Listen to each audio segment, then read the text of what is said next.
I have no idea. I've never done it before. I don't know what to charge. I don't know what to offer. Help me. That's Rich. He's a creator just like you. But like a lot of creators who are only getting sponsorship opportunities here and there, he's wondering, is the next step going all in on this? See, here's the problem. Consistent, well-paying sponsorships don't happen by accident. You might get a few exciting emails once in a while, but turning these into a predictable and lucrative stream of income requires a different approach. And you might feel that it's just not worth devoting your attention to sponsorships yet. But that's why I'm taking you inside the real negotiations between Rich and multiple brands. I'm gonna lay out the simple strategies that'll turn sponsorships and brand deals into your fattest stack.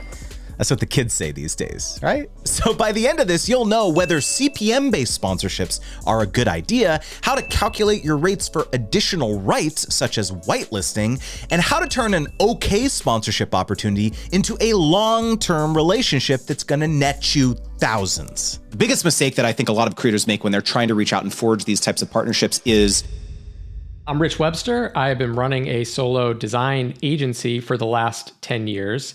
And in the last 2 years, I started building an audience online, sharing what I learned, kind of teaching my work philosophy and my systems. And I ended up building a pretty large audience on Instagram and a couple of other platforms. And that turned into a cohort-based course. My thing is I teach people how to work less and how to build systems in their business and kind of design themselves out of the day-to-day operations of their business. Because probably the most important piece of information about my agency is that it makes $500,000 a year and I only work about 10 hours a week running it. Wow. So that's kind of the hook.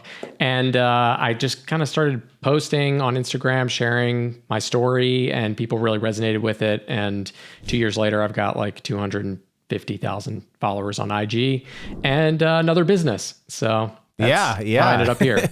Amazing. Well, congratulations, first of all. That's incredible. Does sponsorships currently play a significant role in your business? Or like, is that something you've only recently started to dabble with or what? Yeah, it's interesting. I think kind of why I came to you and the existential crisis I'm having. I'm really having two separate issues. One is the big picture existential crisis. And then the other are some kind of tactical things around two sponsorships that are already in the works / happening. We'll talk about the existential crisis first. Let's do it, yeah. And then I'm sure you'll be able to solve my very practical issues promptly. Okay. But I think this is an interesting question that a lot of creators maybe run into at some point. Maybe they don't. But for me, I have an audience, and in some ways I'm kind of an influencer. But I also have my own business and my own products that I sell to my audience, mainly my cohort-based course. It does about 120K right now every time I launch it. I do it 3 times a year, and it's a really good business. And the thing that I'm kind of struggling with right now is how much brand sponsorship to do and whether it makes sense to spend my time exposing my audience to brands versus having them focus on me, right? And the things that I offer and the things that are part of my business. And the example I'll give, and I've been talking about this recently kind of with my audience and on my podcast and stuff, is I've really been thinking about dropping my newsletter sponsorship slot, which I've had for a while. I've got 21,000 people on my newsletter. And I just have always felt like I don't want the first thing that people to do when they scroll into my newsletter to be to click to a link to someone else's business. I am kind of hoping that they'll join me and read what I have to say. And it seems like not in alignment. Now, if I had like an influencer business where that was the only way I made money, it wouldn't be as big of a deal. But because I do have products and stuff, I don't know, it's kind of a tough question. Yeah, man, it's so interesting. It seems like we're running parallel lives. We have very similar businesses, it sounds like, with your cohort-based course and your newsletter and your Instagram audience and all that stuff. I don't have 250K on IG. Maybe soon, hopefully. Soon. But very fascinating. So let's talk about this from the most purest sense. Okay. I imagine when you got into this, like whether it was creating the Instagram, content or the courses or whatever it is, if you're like me, a lot of it was kind of like, okay, like let's talk about how we can create, some income, right? Like monetize this, all these different things I'm doing, the newsletter, the courses, the content and all this stuff too, right? And so you start to think of the obvious ways in which this could all pull together. One of the challenges with that approach is that it oftentimes leaves out arguably the most important factor, which is audience/customer, right? Because at the end of the day, they're the people who are either going to be watching the sponsorship or purchasing the course, right? And so I have this conversation fairly often, I think, with creators who are in a similar boat to you, which is they're very concerned about inundating their audience or their customers with other people's products. And by the way, it's not just related to like followers on social media. This also becomes a challenge with, like, let's say you are primarily a course business or you have a community or a membership or something. You're concerned with like doing too many affiliate partnerships or JVs with other people because you're like, I don't want them to go buy that person's $2,000 program because then they won't have money to buy my like $2,000 cohort-based course or something, right? And so I'm going to answer your existential crisis with a very simple mindset shift, I think, which is that these are all scarcity mindset beliefs, right? It's like that there is a fixed pool of money that if someone buys someone else's program, that means they're not going to buy mine. And yes, that may be true for individual people, but on a whole, the business decisions that you make from a mindset of fear is not going to benefit you or your prospective audience/customer. The way I like to think about it is that how can we craft our business around something that's audience first, that's customer first? And so if we think about the psychographics of your, so let me just throw it back to you. If I asked you, like, what is keeping your audience/customer up at night? What are their biggest challenges? Give me a few minute story around like your customer persona. Sure. I mean, I think the biggest thing that people struggle with is just managing their business and productivity in general. So more often than not, they come to me because they're like totally burnt out, working too many hours for not enough money. They feel like they've hit this plateau in their business where they're like, okay, I have there are no more hours to work. I'm maxed out there and there's no more money because I feel like I've hit a ceiling with income. And then what I kind of do is step in and teach them how to start to build systems and delegate and automate to free up that time so that they can go back into their business and, implement things to make more money. So more often than not, they're burnt out and fried and feel like there's nothing left, So these are small business owners. Yeah, I think everyone that I service tends to be like creative business owners, services, coaches, consultants, stuff like that. More often than not, like 80 to 90% of the time, they are selling a service online. Okay, online. So it's not brick and mortar small businesses really. Rarely. It's kind of rarely. It's presented for everyone, but the people that tend to gravitate towards me tend to be people that have businesses like mine. Yeah, interesting. So a couple things here. If we start to look at things from an audience first perspective, feeling burnt out, feeling as though they don't have enough income for themselves at the end of the day, feeling as though they don't have the work-life balance, those are all problems, manifestations of probably larger issues, not necessarily, that's not their chief issue probably, right? There's other things that are going on in their life probably, right? They may, if they do have employees, they may be having challenges with those employees or like hiring people internationally if they're small businesses like I do. I'm wanting to hire people in UK. Like if I wanted to hire someone in Canada full-time, how do I do it? Like all challenges that a small business owner who is a remote first organization, challenges that they have, right? And so I would argue that those are all problems. The problems I just described are never going to be problems that you are going to solve with any products that you directly sell or own. 100%. Right? You're never very limited with what I offer. Yeah. You're never going to broach that territory, right? Yeah. And so doing sponsorships for products like that are not in direct competition with you, but are legitimately solving problems in your audience's life is only going to engender trust, integrity, and a deeper connection with your audience/customer. And so if you think about your customers or your clients on a continuum, right? You probably have people of all sorts in your audience. You've got people who don't even have businesses. You've got people who've just started your business. You've got your ideal customer who's the people like, they're 5 years into it and they're feeling burnt out or whatever. And then you've got the people who are at the tail end of their career and they maybe want to sell their business and like how do they figure out retirement and all that stuff, right? And so you've got all these different people in your audiences. So you've chosen to like cater to a band of those customers, which is good. But there are probably lots of other people in your audience that we just discussed who you could capably serve in other ways that aren't related to the products that you're directly selling, i.e., probably sponsorships that could serve them. I just think that it's like a really important thing to realize that it's not an either or, it's an and. And when you start to think, okay, like, let me do some psychographic research on my audience. Let me ask them questions. Let me see what's keeping them up at night. What brands, services, and products are you using and loving right now? Oh, you don't have a bookkeeping software? Well, let me go out there and let me pitch FreshBooks or some tool like that could. I bet you could think of a pretty easy integration with like a tool like that into your business, right? So I'm going to pause there because I think that I know that you probably know that in theory. It's just a matter of like, how do you make that decision for yourself in your business is the sense that I'm getting from your facial expressions. Yeah. No, this is exactly the question that I'm having right now. And I think the larger issue is I'm basically running a lifestyle business. I don't work a ton. And when I think about all the different things that I can do over the course of a week or a month or a year, I only have so many hours that I can devote to each part of my business. And early on, I was really reticent to do too much sponsored stuff because like the ROI wasn't there.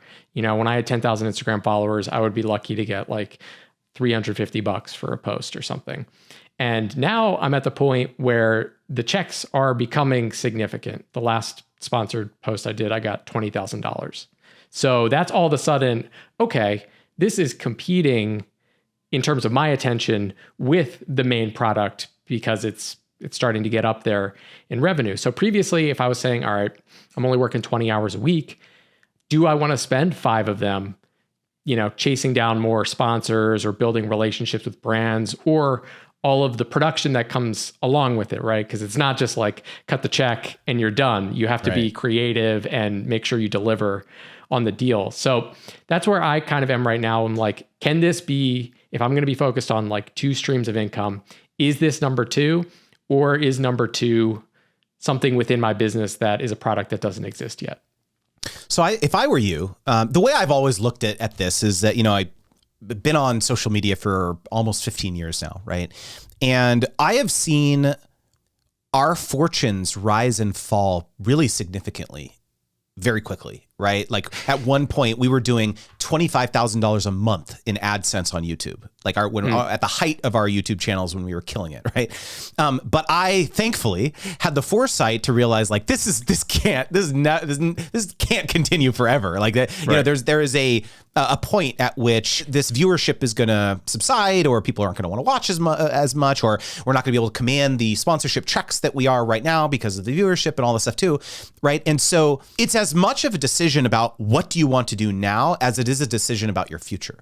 And so, yeah, your course may be doing really great right now. And of course, I hope that continues, but it's possible that, how many times have you run the cohort, by the way? This will be the 5th time in September. Okay, so 5th tide. So let's say you fast forward to cohort 10 and you're not doing 120K every time. You've realized that you've penetrated pretty far into your audience of newsletter people or, you know, people on Instagram. Let's just say you don't grow, right? You don't grow getting more Instagram. You get, right? So you penetrate further and further into that audience. And now your launches are more like 60K. Or 80K or 25K or whatever. I mean, hopefully not, obviously, but like that's a scenario that you should game. Sure. Right. You game it out. Right. And so in my view, the question isn't like, should I do it now? Like, probably, yeah, you should dabble in it, but like, clearly you're making good money on the cohorts, but like, it's about diversifying the business generally. And I understand that like your whole shtick, like, no offense by that, but like your shtick is like working less, right? It's like, working smarter, not harder, right? And I get that. I respect that. But part of working smarter, not harder is realizing that I should be looking to see where the ball could potentially go. I'm hoping that the lines keep going up, but while everything's going really well right now, it probably behooves me to diversify my businesses with other revenue streams that, yeah, they may be a little bit more work, more legwork, more back and forth with the brand than these other things here. But boy, I'm sure going to be glad to have those if this other really large revenue stream for some reason withers out down the line. And by the way, it's not just digital products and sponsorships. Maybe affiliate marketing is part of that calculus as well. So you start, okay, you create a strategy for the next like 12 months. I'm going to go out and try and forge some JVs, some affiliate partnerships with other course creators, communities who I think are really good complements to me. Like that's a strategy, something that you concertedly do. And so in my mind, like, it's not the fact that the check sizes are increasing. Like that's good, but that's obvious as your audience grows. It's about having a diversified business and ensuring that you're able to obviously like live the life that you want. I'm not saying don't do that, but I'm saying like it makes sense. If it was me, if I was in your shoes, that's where my head would be right now. It's not, it's probably gonna be a little bit more work, but worth it in the end. Yeah, no, that's great. I think the issue I'm thinking about is I'm happy to receive unsolicited requests for paying me money to promote services. If it's in alignment with my audience, I'm not going to take anything that comes down, and a lot of them I would never say yes to, but I've been pretty good so far. I mean, people kind of tag me in the productivity niche, and there's a lot of money there, specifically software like, notebooks, branded, Notion, stuff like that. Yeah, exactly. Come on, hit Rich up. Yeah, hit me up. So that's the thing is like, is the next step going all in on this? And what does it look like to build a proactive system as opposed to a reactive system? Because I have a proactive system for my thing, but I really just have like these requests come in. I say yes if they're a good fit. And now it's like, okay, if I could do 5 of these 20 grand posts every month or two, that's as much as my cohort makes. Mm-hmm. And then that becomes like my attention. I'm interested now, So welcome to my arena. Okay. Because this is what I love, pulling the wool over, or, taking the cloth off of people's eyes and realizing like you can make a lot of money, like working with brands and working with sponsors for the right relationship. And so I have 2 pieces of advice for you with respect to this. If you're content fielding the inbound opportunities and they're a healthy supplement to your other revenue streams, then just keep it rolling.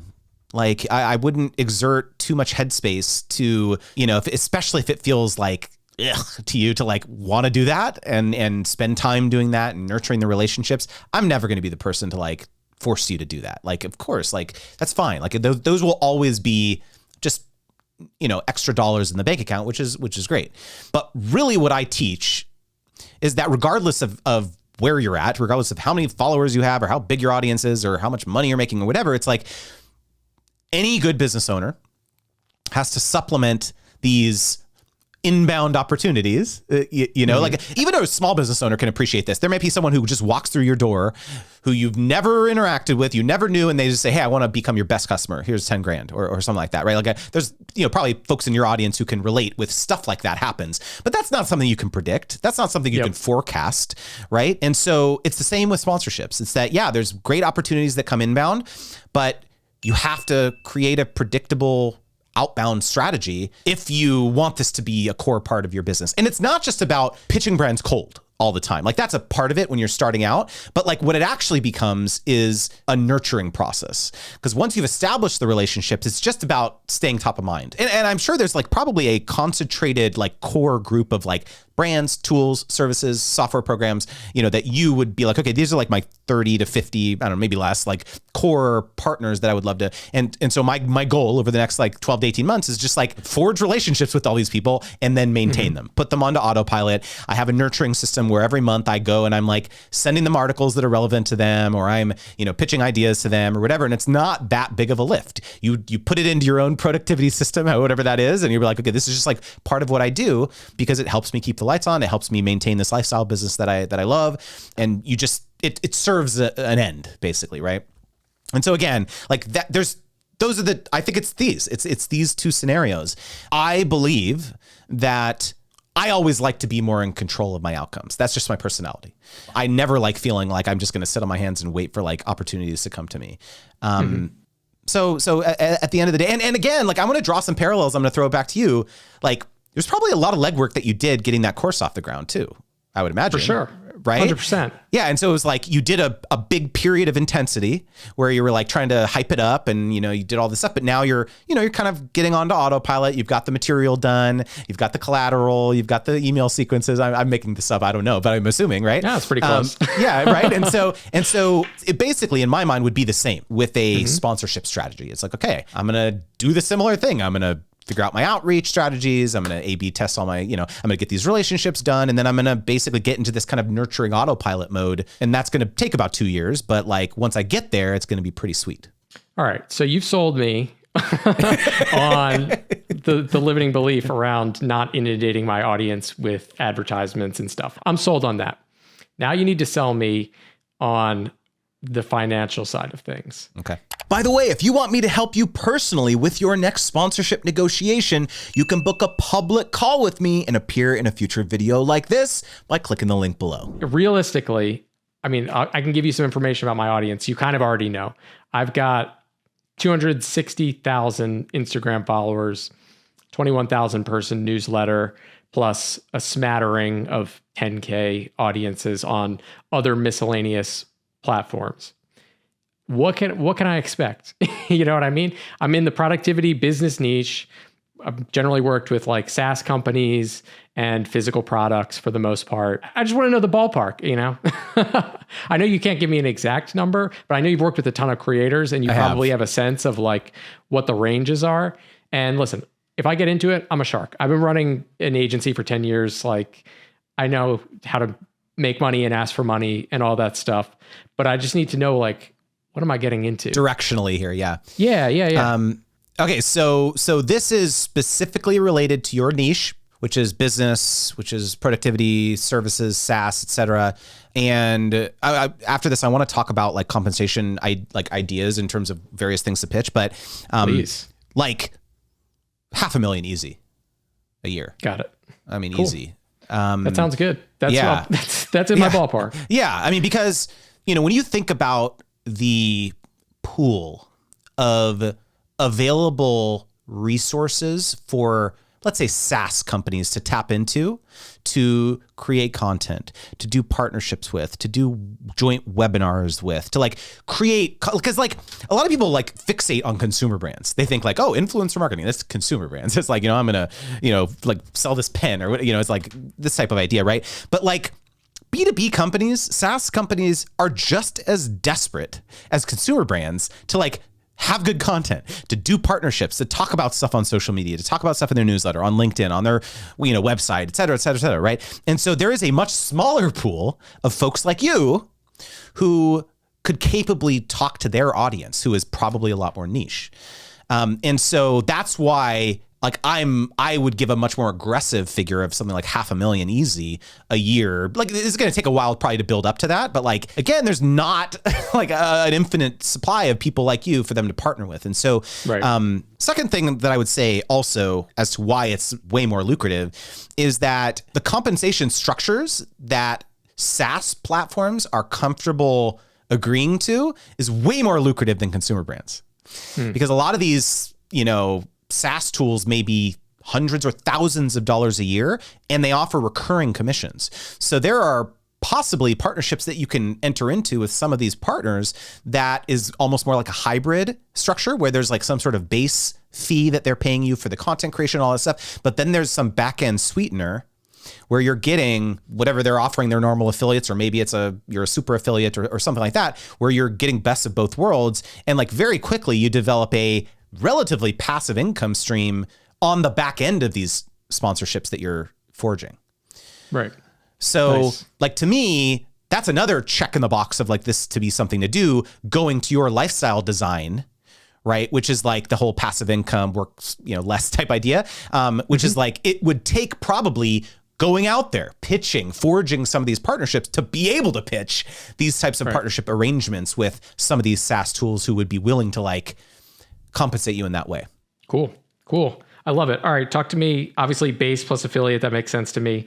What are the other recommended kind of offers? Yeah. So there's three main structures. Obviously it's like affiliate only. You've got the hybrid. Yep. So base plus affiliate and then flat. The calculus that you should always be doing is twofold or threefold actually. What is the most additive to me financially? Like, what do I think? Like, if it's a tool that you really believe in, that you know your audience is going to go crazy for, that you know they're going to sign up for in droves, well, then it might make more sense to say, I want 50% commission on every sign up or something, or whatever, some sort of custom negotiated amount. But you have to know, like, very firmly that would like make sense, right? I've definitely got tools that I mean, I have no problem advertising stuff that I use for free. I've been talking about plenty of brands because I use them for a long time, and that makes sense. Yeah. And so then the hybrid compensation structures is when you have maybe less certainty over the outcome potentially of like how many people are going to sign up and all that stuff too, but you feel pretty good about it. And you also want to capture the effort that it's going to require to actually generate the content, forge the partnership, all that stuff. And then the flat fee are those partnerships where it's probably going to be more of a brand awareness play, where there's less of a conversion aspect to it. It's like, okay, they just want to get their name out there, get associated with productivity and business tools and all that stuff too. And it's less of an issue whether or not anyone actually converts and uses it, purchases it, et cetera. The other thing too that I would say is that, again, I seem to always go back to this idea about audience first.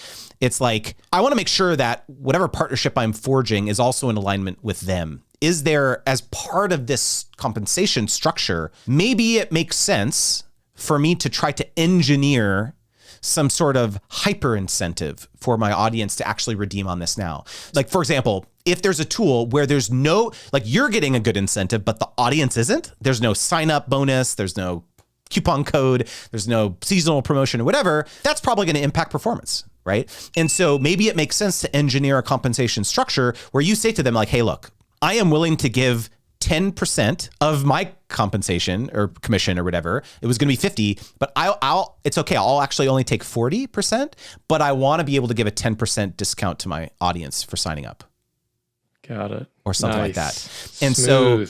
so something like that is completely aligned, right? Because your performance is going to be better. You seem like a good guy to the brand and to your audience. And the brand is like, wow, like that's never something that I've ever heard anyone asked to do and amend that, but it makes sense because then everything's aligned. Right.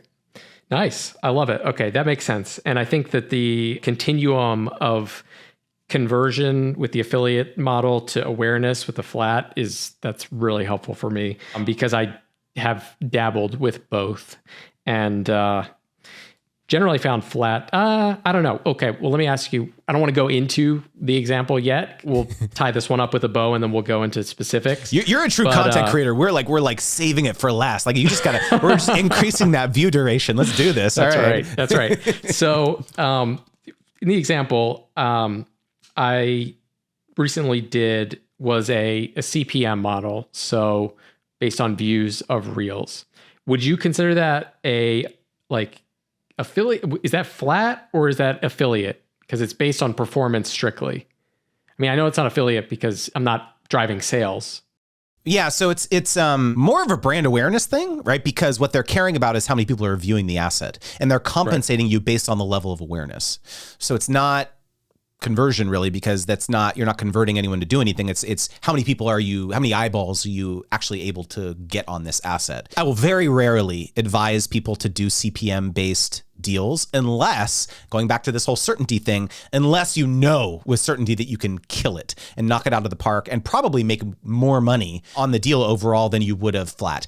A CPM-based deal is completely advantageous to the advertiser, right? Because they don't have to pay if they win no matter what. They win no matter what. And you're trivializing the level of effort that you have to put out to actually generate the content, right? Which is the non-zero amount.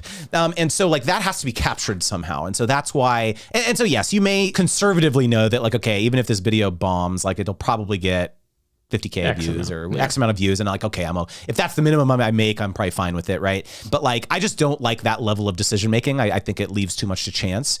Nice. And so I just typically don't advise people to make those types of deals. Sweet. I'll never do it again. Yeah. But you're an easy student. Jeez. Yeah. Listen, it's ironic. We'll talk about it, but the deal did make me a lot of money, but it happened I knew baseline it was going to do all right. And then it ended up doing insanely well. Okay. So this is all awesome. I'm on board. I am interested in pursuing this. since we probably have 30 minutes left, I want to talk about the specifics, but point me in the direction. How do I equip myself with the stuff that I need in order to go out and do this? Got it. So have you pitched brands before? Like you'd be the one like reach out pitching something. Has that ever been something you've done? Nope. So, first I would say just take my course. That'll make it easier. Okay. Second, let me ask you this. Wait. Listen, I say this in my coaching calls all the time. And the reason I stopped doing them, except for people, was everything I cover in the course was what 90% of what someone who comes to me for the first time ends up asking, which is clearly our situation too, which is great. Yeah. Do you offer, and you could edit this out, do you offer a non-cohort version of your course? I do, actually. It's something brand Secret new. Backend version? It's actually something I'm experimenting with. Like I just released it about maybe a month and a half ago. And so it's a very new addition to my product portfolio, but yeah, it's half the investment. So normally Sweet. the cohort send it to me. Okay. I'm good for it. All right. Well, that was easiest sales pitch. Okay. So yes, all the stuff that you need and want is like, perfect. The templates, the outlines, the strategies, all that stuff too. But what I would like to spend this time talking about though, is more of the psychological aspect around pitching, because the biggest mistake that I think a lot of creators make when they're trying to reach out and forge these types of partnerships is making it very you focused, right? It's, hey, I'm rich. I've got this 250K Instagram audience. I've got 20K people on my newsletter. I've got blah, blah, blah, blah, blah. You want to partner with me because I can help your brand reach all these things. So it seems like that's what you should do, right? Because it's like you want to get them excited about the prospect of working with you, when in reality, they don't give a crap. They don't know who you are. They just deleted your email because they don't know who you are. And there's lots of people who have 250,000 followers on Instagram. Why should they care? What's in it for them, basically, right? And so shifting from a you focus, a narcissistic view of the world, it's how can I help this brand accomplish objectives? Give me a dream brand. Give me like, if you're in your head, I'm sure you're mulling over some, okay, I want to reach out. I want to pitch this tool or this brand. Like we could walk it through. Let's do a practical example. Yeah, let's do Notion, because I literally have a Notion component of my course. Okay. And all right. They're not paying me. Okay. Well, first of all, like talking to like unique compensation structures, we can talk about in a little bit, but like you should be trying to figure out how you can get Notion to sponsor your course, not just your Instagram and all that stuff. So that's a whole other can of worms, especially if they're so intimately integrated into your program. Okay. So what is Notion beating the drum about right now? AI, right? Notion AI. If I've listened to, because we're in similar spheres, but like I've heard a bunch of podcasts, a bunch of YouTube integrations over the last couple of months, it's all of the ad reads have been Notion AI, right? And so that better be what you lead with in your pitch. You say, hey, I talk about in my program, the rope method, right? R is your pitch has to be relevant to a campaign that they're either running right now or they've run in the past. You have to have organic content that you can link to show that you have affinity, that your audience actually has affinity for their product. P is proof, so you can show you how you've helped other brands achieve results. And E is easy to execute when they respond and say, yeah, actually, let's do this. And so R is like, you got to be saying in the first sentence, I noticed that, Notion is really trying to spread the word about its AI tools right now. Like that's the first sentence, right? Because it's relevant to them, right? And they're going to think, yes, that is what we're doing right now. And then your next sentence is, I have been teaching, all of my audience members on IG or students in my course or however you want to frame it about this. And then you link a post where you're talking about artificial intelligence so they can see that you are relevant to them, right? And that you have affinity, right? And then you say, I would love to spread the word about Notion in the following ways. I can do a newsletter blast. I can do blah, blah, blah. I can do, Instagram posts. I can do this. Happy to share details of how I've helped, Tiago Forte. No, not Tiago, but, I drove a bunch of blah, blah, blah, for another SaaS tool. Are you free on Thursday at 10 a.m. to talk about it? That's the pitch. And so at the end of the day, it's not about you. It's about this. It's about surmising what has this brand allocated budget for this quarter or next quarter. That is what you're trying to infer based on the posts that they're making on social media, their blog posts, their LinkedIn activity of their marketing executives. Like that's what you have to research before pitching them. And then you reach out because they don't have random buckets of money to pay rich. They have random buckets of money allocated to their own initiatives. And so one of their big initiatives right now is AI. And so you need to convince them, hey, you know that 500K that you've marketing budget you've got allocated for Notion AI, slide 20K of that over to me and I'll integrate that into my program and get more people using it. Nice. It's a great reframe. I love it. Does that resonate? 100%. I mean, as you're aware from our combo, like I'm not doing any outreach, cold or warm at all. It's literally like most of these brands follow me and then someone eventually reaches out or they see my posts. And this is a whole new can of worms. One thing I'll say though too, which is a really important takeaway from this as well, is that you should be doing this exact same thing even with inbound opportunities. Because when they're reaching out to you, yes, you've passed the initial phase, which is that they think you're a good fit, but you're still in the running with the 10 or 20 other people they reached out to. Because they're just kicking the tires on your business, Rich. Oftentimes they're not ready to move forward right away. They want to understand, okay, is this person a good fit? They're probably asking for your demographics. They're probably asking for other information. How much are you charging? Like yada, yada, yada, all these things, right? And so they're qualifying you as well. And so you should be pitching them in the same way, even if it's inbound. So you have to ask them about their marketing objectives. You have to help them when you're submitting your proposal. In response to this inbound inquiry, you're saying, hey, based on your, like, this is a really important takeaway, which is that a brand might come to you and say, hey, we want to do one Instagram post or one newsletter blast or whatever. And then you say, okay, this sounds really cool. Like, I'm excited. I think there's a lot of great synergy. Tell me about what you're trying to accomplish. What are your objectives, right? You start asking some of these questions. Let's hop on a call. I want to understand. Maybe you can, carve out 30 minutes out of the 10 hours you work a week to get on a phone call with the brand and ask these questions, right? And then you come away from that and you're like, you know what? I know you reached out for an Instagram post, but I actually think it would move the needle way more for your brand if you had your marketing VP come in and do a guest session in my cohort. That's what I think will move the needle for you based on what you just explained to me. And so everything changes about what you pitch and what you propose when you can align it with their objectives. Because the other really important thing to understand is that there's a lot of other people, like decision makers on their side that you may not even know about, right? So this may be the marketing coordinator that's reaching out, or maybe even the agency who represents the client who's reaching out. And so they still have to go back to their boss or to their client, if it's an agency, and say, of the 20 people we reached out to, we think Rich is the best fit for the following reason, right? Because, that person is going to maybe get sticker shock. Oh, Rich wants 20K or 40K or whatever it is. Like, why is he a good fit? And then that's where this proposal that you give, being like, hey, I heard your objective. I'm engaged in the outcome. I'm not just in it for the money. I want you to see the results, whatever it is, awareness, conversions, repurposing content, whatever. And so that's why I'm proposing something that is actually different than what you initially thought. Like, that goes so far in helping brands realize, like, okay, I know Rich is like twice or three times as much as these other people we're talking to, but it just seems like it's going to go better because he's more invested in the outcome. Yeah. Nice. Dude, this is great because these are like, I feel like these are the dark secrets that I figured out in the design world.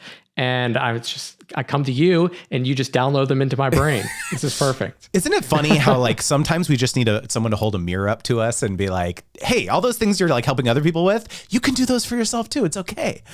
It's crazy. All right, sweet. Well, listen. Let's talk about, if you're ready, let's talk about my specifics and you can hopefully help me out with those.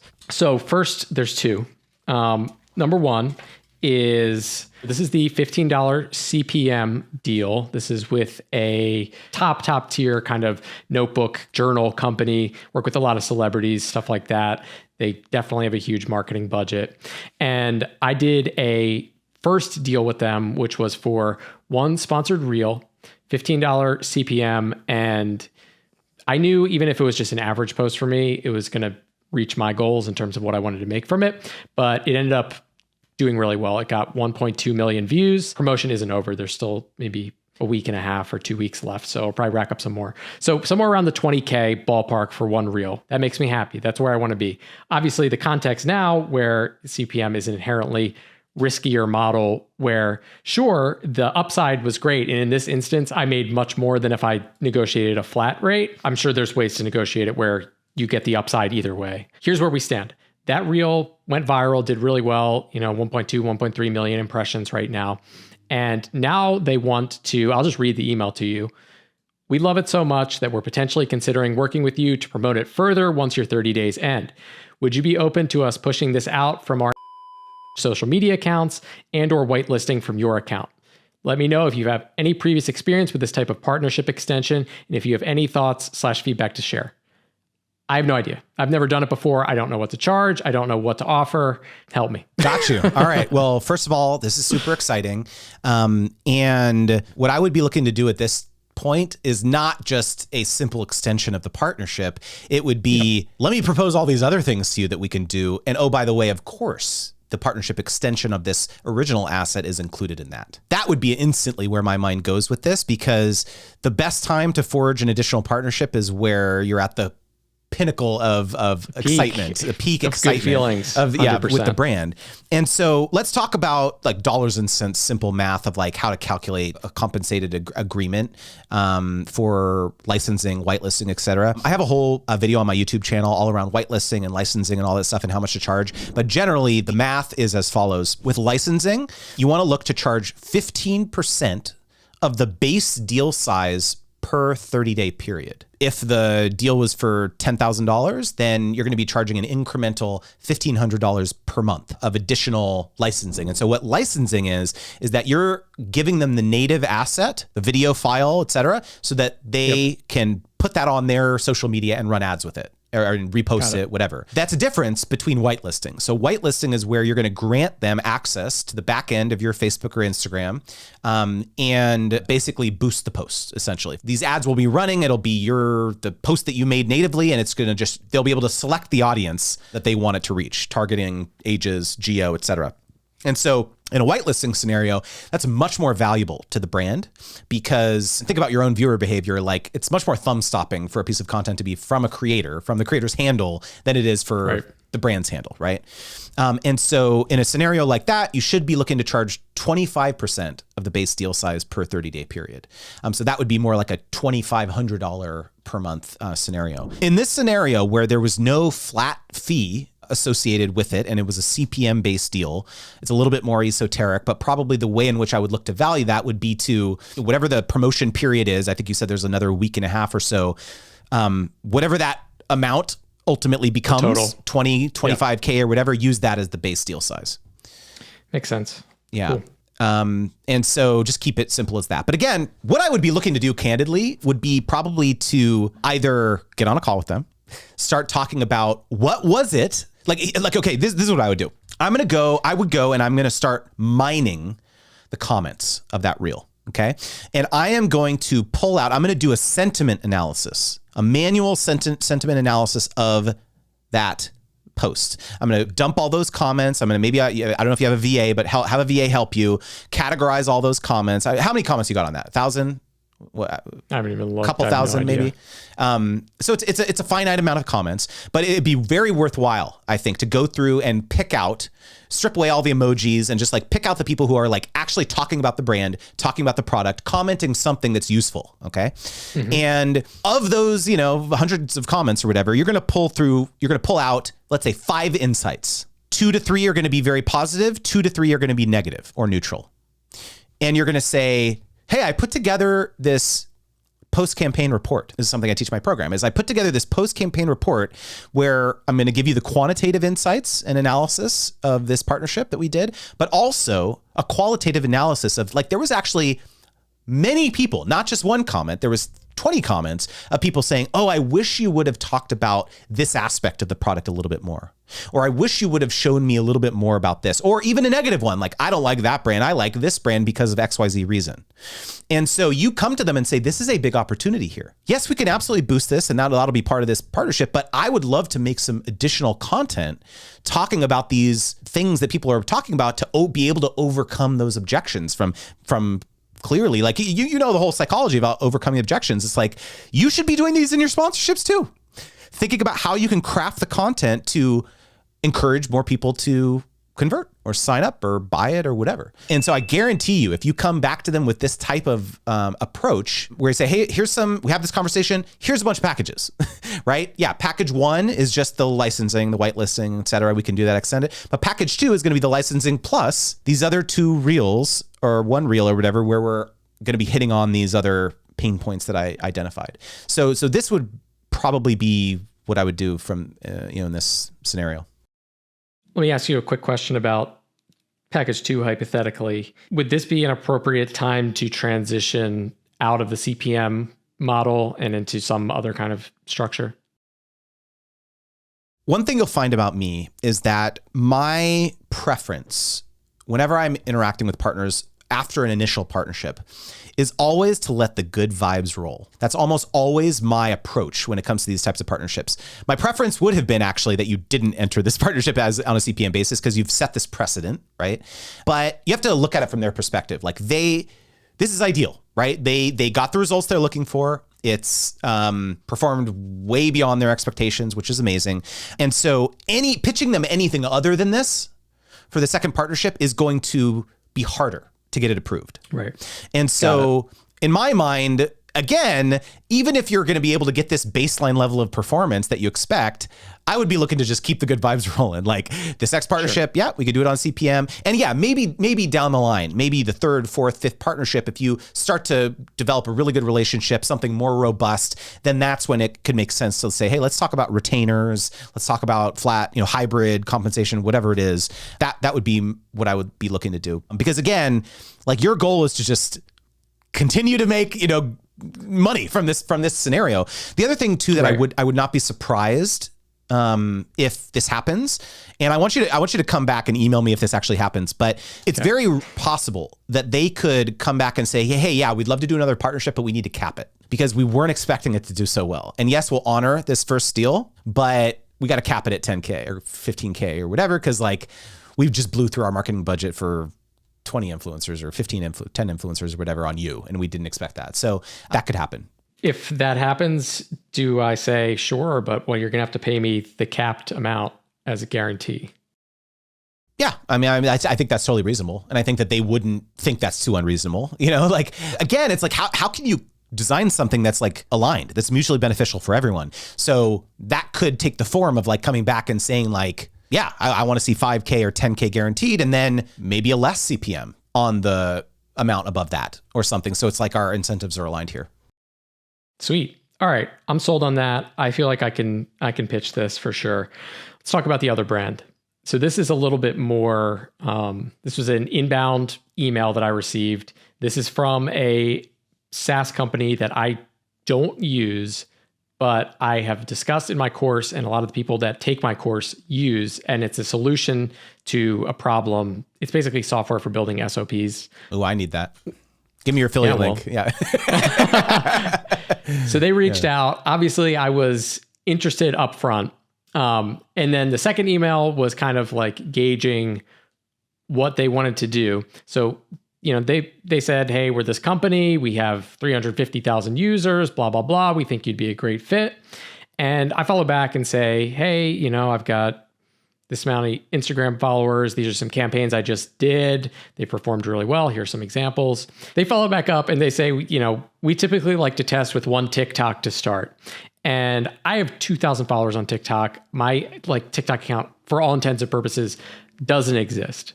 So I don't really know. I know that they clearly have had a lot of success with TikTok influencers, which is why they want to go that route. But I feel like it's not going to be a good use of my time or their money to blow money on my pretty much non-existent presence there. I'm not on there. I'm not monitoring it.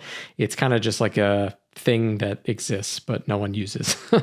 So how could I restructure this conversation to potentially direct them towards Reels or some other kind of avenue? 2 things. Number one of the reasons why certain brands are very fixated on certain deliverables or certain platforms or a certain scope of work, inflexible to considering other platforms. Like, I got 250K on Reels. Like, why would we not do it over here? It'd be totally, it's just as good over there. One of the most important things to understand is that the reason that they may be inflexible is because their hands are tied. Let's say it's an agency, because I ran an agency for many years, and this is oftentimes what happened, is that we would sell through a program structure to the client before we had all the partners on board. So we would basically, have a soft list of like who we think would be a good fit for it, right? But what we were actually selling through to the client, which was the brand, was a number of deliverables. That was what we sold. We said, okay, you pay us 250K or whatever, then that's going to get you, let's say 112 pieces of content across 10 influencers. Here's the platform strategy, et cetera. And so there's like allocated number of posts on specific platforms because that's what was sold through to the brand. And this also happens internally, brand directly too. So like they get this approval from their marketing team or from their boss or whatever that like, we want to have a TikTok strategy. Like that's what we're doing.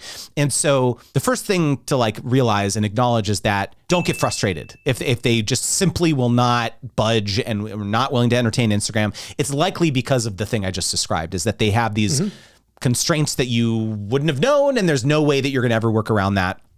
So that's number one.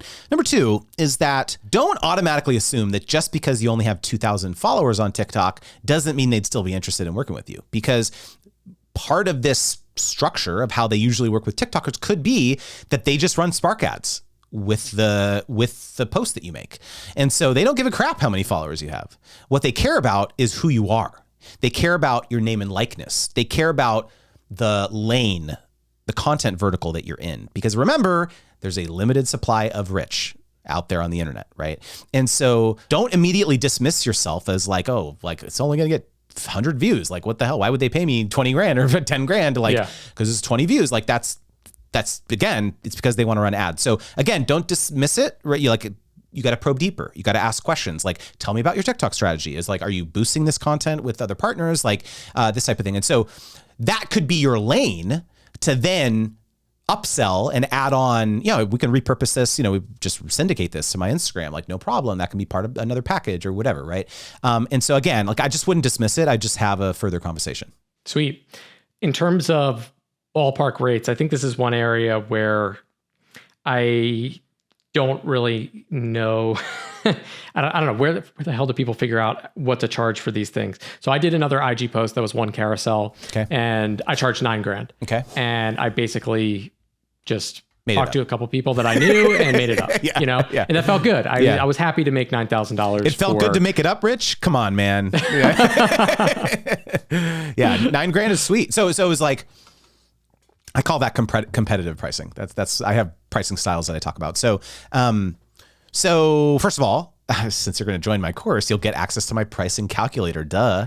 Oh, make my life easier. Thank you. You're going to make your life so much easier. But really, at the end of the day, it's twofold. There's two buckets: campaign goals, right? Understanding is it conversion, repurposing, or awareness. That's going to factor into your pricing, as well as what I call the do rule, which is deliverables, usage rights, exclusivity. So those are the two major levers, or two major groups of levers that you need to factor in when you're pricing your deals. It depends your impressions, on your Instagram, if it's Instagram, if it's a newsletter, it depends on your opens, and there's all these factors, these flags that I consider in my calculator. But again, it's that whole other thing of like, you can't just price in a vacuum. You have to understand what they're trying to accomplish. If they're trying to go for brand awareness, you can be way more aggressive in your negotiations and your pricing than it is conversions, because they're going to need to see like dollars and cents ROI. Right. That makes a lot of sense. So probably people ask you how much I charge all the time about a variety of specific aspects, and then you tell them, that it depends on a million factors, and I can't really tell. I don't even know if you could tell me, is 9 for an Instagram carousel? Like, where does that fit in the ballpark? So is that like pull up your Instagram, and tell me how many impressions that post got. Isn't it better for me to whitelist because they're basically driving traffic to my page as well? This is a great question. A lot of people think, oh yeah, all these new eyeballs on my content and all these new people following me will almost never result in more followers or more engagement. Like a lot of people get excited about the idea of exposure and all that stuff. But in my experience, it's like, how many times have you seen like a whitelisted or sponsored post in the feed? Have you like engaged and followed that person? Like probably never, right? No, but if it was someone who already followed me, that could be I don't know. It's Yeah, like but one of the reasons that a big part of the reason that they're wanting to whitelist is so that they can run it to people who don't follow you. Right. So these are people who have no exposure to who you are. So, all right, so this one had 71,000 impressions. 71,000 impressions. All right. So I'm going to share my screen here. This is my brand deal. Sponsored by Notion? So I am not sponsored by Notion, but maybe they should sponsor both of us actually. So this is my brand deal pricing calculator that you'll love because it's in Notion. And so what I was talking about again was how important the campaign goal is. Okay. Because again, like your suggested CPM based on the impressions of that particular post are going to change based on the goal. Because again, conversion campaigns are going to command a much lower CPM generally than a brand awareness campaign. So give me some insight. Do you know whether they were looking for awareness, conversions, like for this conversion? They were basically like their LTV generally, because I was having a conversation with them, is about like $250 for a customer. So they felt like the 9,000 based on how many views it generates would definitely be something where it would be profitable for them. Cool. Okay. So it was conversion focused. So it was definitely conversion. They did their napkin math and they determined that, of the percentage of people who saw it, ultimately they have a free plan and then they convert into like a paying customer, $250. And so you said, what was it? 70,000 impressions? Yeah, 72. Okay. And so this was a photo carousel? Yep. Okay. Well, what do you consider photos? It wasn't photos. It was text, like an Instagram, Twitter thread carousel thing. Got you. I guess you'd call that a photo. Right. Okay. So yeah, we could say photo. Was there any rights? No. Okay. So I think you charge really well. So like a conversion focused campaign for 72,000 impressions with even, let's say 1 month of exclusivity or whatever, photo carousel, like this is saying 2,300. And again, though, what this doesn't, the helpfulness of the calculator oftentimes is give you a baseline. Because the other thing to really keep in mind is that when you're in an even more of a lucrative niche like you are, that oftentimes allows you to command higher rates. The other thing too that is important to consider is that this was 72,000 impressions on this post, but when you were trying to figure out your rates directionally for a new post, what you have to do is utilize your impressions from your past posts, not because you don't know how many impressions the post that you're going to do with them is going to be. And so that's the number that you'll type in here. So you'll basically take your last 10 posts, let's say, removing outliers, anything that went viral, and you're going to take, let's say, an average impressions of what you'll see across those posts. But the other thing that I think is really, really important to remember here is that, remember we talked about the campaign goal, is that let's say it is a brand awareness campaign, those rates jump up dramatically. Again, your impressions are saying the same, but this is their goal. So it's in alignment with their goal and their top level awareness that they're looking to reach. And so this is why my calculator is very different than a lot of others out there, is that you cannot price yourself in a vacuum. Beautiful. Beautiful. I have a question about just the impressions real quick. Yeah. All right. So if I took the last 10 posts, for instance, that I did, generally what I've seen, I imagine you're aware of this, is unless it's like really good, or you like sneak in the sponsorship in a really creative way, sponsored stuff tends to perform worse than just organic, regular, my day-to-day content. Right. Do they know that going into it? Or should it is it more valuable to them to get a 10 post running average impressions versus how my past promotions have performed? I think it's a conversation. They're not dumb. They realize this, even as everyday consumers. They engage with everyone engages with sponsored content probably less than a post that's not sponsored. And so what I would be looking to do would be to be including some of those sponsored posts in the average. So maybe you expand it to your last 20 posts or 30 posts or whatever, so that you have a representative sample, regardless of whether it's sponsored or organic, that this represents a good number to them. Out of abundance of caution, if you want to have that conversation with them, I think that can only be a positive thing, to just say that hey, I want to share some example posts with you. I just gave you an average of my last sponsored post. And if that's what you'd feel comfortable using as a baseline to price it, that's totally reasonable. Cool. All right, sweet. You've answered all my questions. Great job. Love to hear it. So what were some of your big takeaways from the conversation? I think that number one, sponsorships are something that would be cash flowing enough to be a viable part of my strategy. And I think the next step was really just committing to building a system to initiate them, not only when they come inbound, but also outbound. And honestly, just the way to have the conversations with them where it's aligned on their incentives, not mine, right? So it's both of our incentives together. And yeah, man, I'm excited. And I think these specific negotiation points around these two deals are really, really helpful. Honestly, I knew when I booked this with you that if I could just get the answer to my first question that I gave you, this would pay for itself. So even if you gave me no other information, I feel like I've already won. Love it. Well, thanks, man. This was a blast. Don't forget, if you want to appear in a future video like this, you can book a one-on-one call with me using the link below. So this was a higher level discussion with Rich about sponsorship strategy, but the actual process of negotiating with a brand can easily become overwhelming. So watch this coaching call next, where I dissect 3 actual brand deals, email by email, so you're fully equipped in your next negotiation.